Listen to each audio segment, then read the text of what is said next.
গেল 25 ও 26 মে ঘূর্ণিঝড় রিমালের তাণ্ডবে লন্ডভন্ড হয়ে যায় উপকূলীয় জেলা বাগেরহাটের মোংলা। প্রবল বৃষ্টি আর 7 থেকে 8 ফুট উচ্চতায় অস্বাভাবিক জলোচ্ছ্বাসে তলিয়ে যায় উপজেলার 5000 চিংড়ি ঘের। ঘূর্ণিঝড়ের 36 ঘন্টা পর পানি নামলেও মাছ ভেসে যাওয়ায় সর্বশান্ত হয়ে পড়েন চাষিরা। এতে প্রায় 16.5 কোটি টাকার ক্ষতির মুখে পড়েন তারা।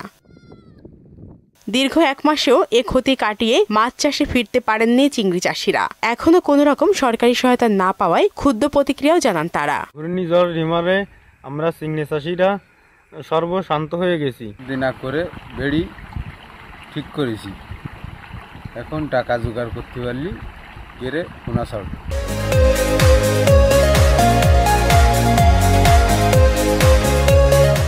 ঘূর্ণিঝড় 1 মাস হয়ে গেছে, এখনো আমরা কোনো সহযোগিতা, সরকারের কোনো সহযোগিতা এখনো পাই নাই। তবে ক্ষয়ক্ষতির হিসাব নিরূপণ করে সংশ্লিষ্ট দপ্তরে পাঠানো হয়েছে বলে জানিয়েছে স্থানীয় মৎস্য বিভাগ। ক্ষয়ক্ষতি নিরূপণ করে আমরা অধিদপ্তরে প্রেরণ করেছি।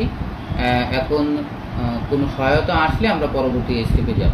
আমাদের পক্ষ থেকে, উপজেলা পক্ষ থেকে যেটা করার দরকার ছিল সেটুকু আমরা করে অলরেডি উপর মহলে প্রেরণ করেছি। এ অবস্থায় পুনরায় মাছ চাষে ফিরতে না পারলে এলাকায় ভয়াবহ দুর্ভিক্ষের আশঙ্কা করছেন নাগরিক সমাজের প্রতিনিধিরা। সমস্ত চিংড়ি চাষিরা একটা বিপর্যয়ের মুখে পড়েছে এবং চিংড়ি ঘেরের যে বাঁধগুলো, বেড়ি বাঁধগুলো, সেগুলো ধ্বংস হয়ে গেছে।